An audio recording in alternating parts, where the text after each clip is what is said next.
kasal ka na at ganun kalalim yung relasyon ni Popoy at ni Basha. Siguro isa yun sa mga challenges. Yay! Hello, Babe! si Direk! Welcome natin! Daragati Garcia Molina!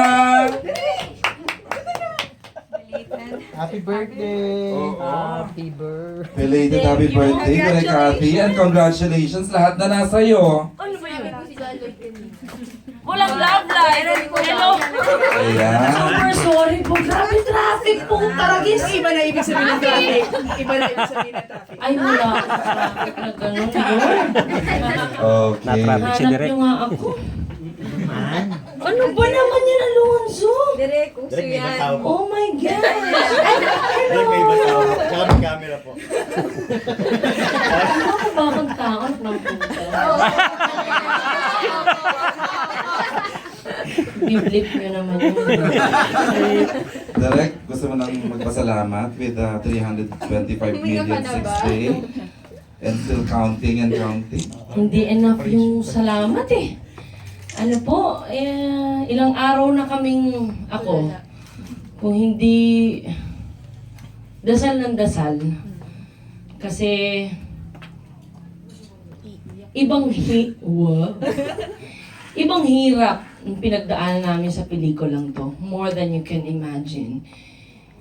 Tears flowed and, a bucket. No. Isang drum. Sabi nila, mga walang hiya to mga to. Ting umiiyak daw ako sa pelikula, kumikita. Yung po ang basihan, pinakakikita nga ito. Sa dami ng iniyak. Pero lahat may kapalit at lahat may magandang kapalit. And kung anong itinuturo ng pelikula, parang natutunan namin lahat.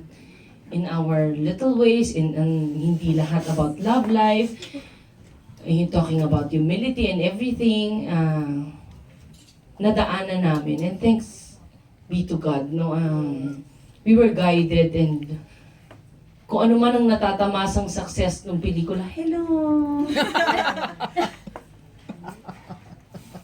Ano ba? Hindi ko tuloy na ito, nakakita ka din. Kung ano man tinatamasang success ng pelikula, binabalik namin lahat sa kanya kasi it was all made possible because of God. Thank you. Dahil ko nasabi agad. The next question will come from Jude. Jude. Ikaw tinuro ni Daragati, Jude. It's your time to shine. I-interviewin niya kasi ko eh. Oh, may another cast tayo. Sarap lang. Okay, Jude. After 7 years, kay Direk Cathy, what has become of the Bea and Jay?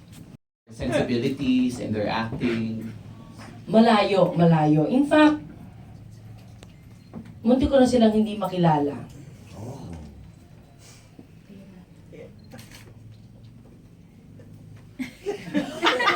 Tamo na talaga ako. hindi ko alam mo naman vocabulary ko. So, ang hindi ko ma-describe, with words, kung paano sila nag-iba. I may not say it's all for the better, but mostly for the better. And, kay John Lloyd kasi iba talaga relasyon namin over Bea eh. Si Bea kasi mas on the professional side in the past years. Ngayon lang, sa pelikulang to kami nag-usap, lumalim, may nalaman na ako sa kanya, chumismis na rin siya. Ito kasi bulatlat buhay ko dito. Ito, ngayon pa lang niya binubulatlat, pati buhay niya. So, iba. Kami ni Lloyd, iba lagi. Pag nag-away din, iba. Kami iba, hindi pa naman kami nag-aaway. Muntik na doon sa mga sexy scenes. No, muntik na. Naklanto ko. Sabi niya, direk ginagawa mo ba akong bold star? Di niya alam, oo. How it can be told. Tinawanan lang nila. Oh. Lagi naman si Bea, nagpapabastos na, hindi pa mabastos, Lord. Tingnan niyo nga, Wala pa rin nakapalit. Pero nagbago. Ang laki nang naitulong ng 8 taon. Although it's very hard for them pa rin, kasi sabi ko nga, hindi pa naman married yung dalawa. Hindi pa nakipag-live-in, di ba? So, ang alam lang nila, relational, ay yung boyfriend, girlfriend. Kaya One More Chance was, I think, closer to their hearts. But, because they have matured enough, kaya na nilang marating yung